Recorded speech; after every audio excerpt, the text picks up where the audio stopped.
아무튼 이 여인영과의 통화에서 방첩사가 체포할 명단으로 앞서 말씀드린 인물들의 이름을 듣고 1차 메모를 하신 건 맞다는 거죠. 그렇습니다. 네, 39항 묻겠습니다. 이제 조금 전에도 말씀하셨어요. 뭐 국정원 본관 CCTV 뭐 내용이 공개되면서 증인의 기억이 약간 흐려졌다 이런 취지로 말씀하셨는데 그거와 관련해 좀 여쭙게요. 어쨌든 증인께서는 여인영 방첩사령과 통화하면서 체포 명단을 들었던 시간과 장소에 대해서 검찰 조사 시에는 12월 3일 23시 06분경 국정원장 공간 마당 앞이라고 진술하셨거든요. 그렇게 네. 진술하셨던 건 맞으시죠? 예, 맞습니다. 그런데 이제 국정원 본관 내부를 촬영한 CCTV 화면이 이제 공개되었고요. 그 화면상으로는 2024년 12월 3일 22시 58분경에는 증인이 이미 이제 국정원장 공간을 떠나서 국정원 본관 내로 들어오고 있었던 것으로 확인되는데 증인도 이런 CCTV 내용은 알고 계시죠? 거기에 대해서 제 의견을 얘기해도 됩니까? 일단 이제 차차히 말씀드릴게요. 네, 알고 있습니다. 네, 그 정도는 알고 계시죠? 네.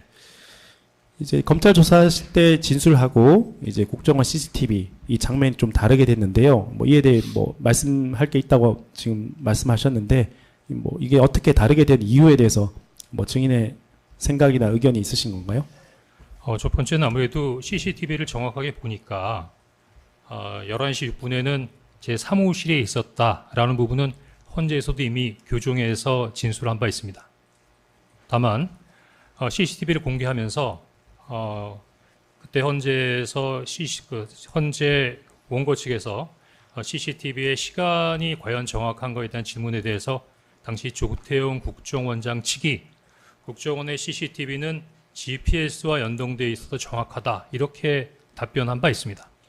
그때는 기술적인 부분에 있어서 지식이 없어서 그런가 보다 했는데 제가 2차 헌재가 끝나고 난 다음에 개인적으로 궁금해서 국정원에도 CCTV를 납품한 적이 있는 그 CCTV 업체를 가서 그 관련된 사항이 GPS로 연동돼서 운영되는 CCTV가 어떤 것인지를 한번 확인해 본 적이 있습니다.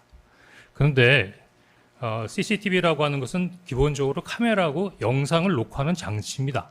따라서 GPS하고 연동된다는 것은 어폐가 있고 다만 그런 영상물에 디지털 타이머를 연결해 놓다 보니까 시간까지 특정할 수 있는데 CCTV가 배터리나 전자적인 충격이나 외부 상황 변화에 따라서 자꾸 시간의 편차가 난다고 합니다.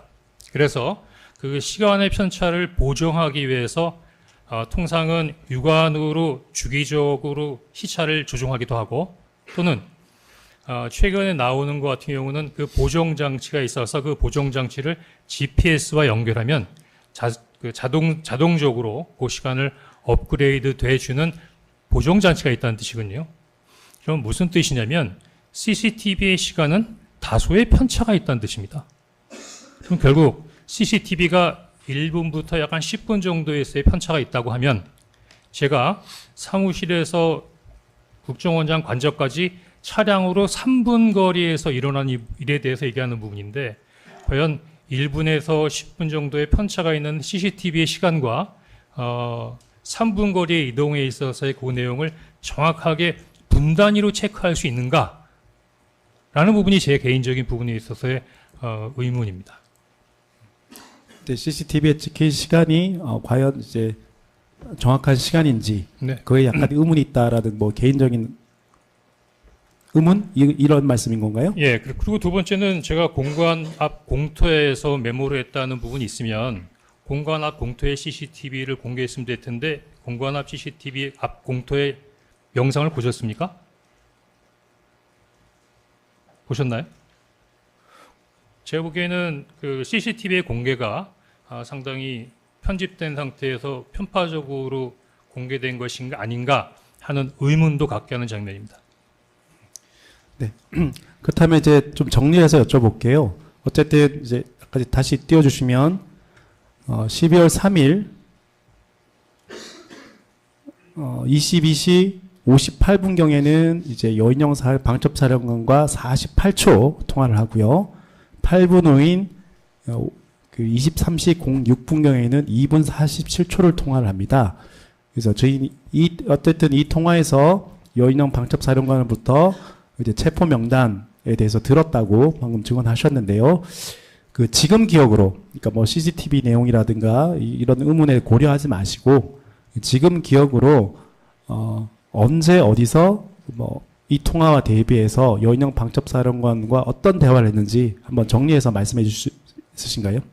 처음 진술한 내용을 다시 얘기를 할까요? 10시 58분은 대통령께서 내린 지시를 수명하기 위해서 바로 방첩사령관한테 전화를 해야겠다고 생각하고 전화를 했습니다.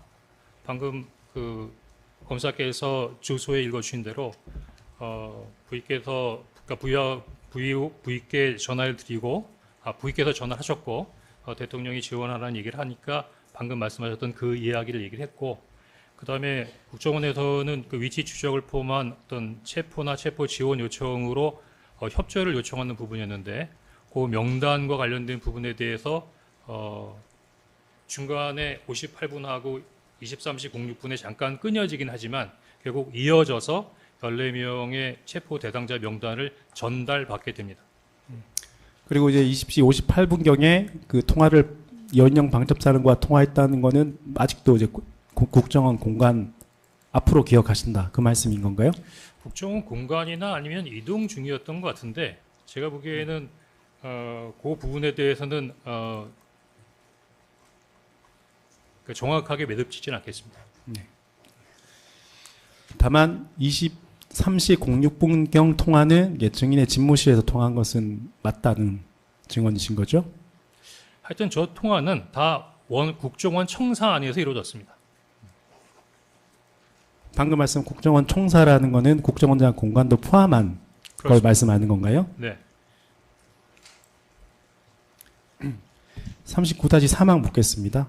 그 증인은 검찰 조사 시부터 헌법재판소 제5차 변론기일까지 이제 국정원장 공간 앞에서 체포 명단을 듣고 1차 메모를 했다라는 취지로 진술을 하셨어요.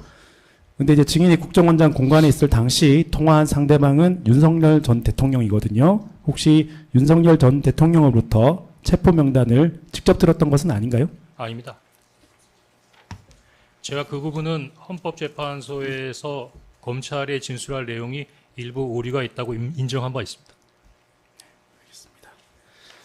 네, 40항 묻겠습니다. 김용현 증거기록 순번 581번입니다.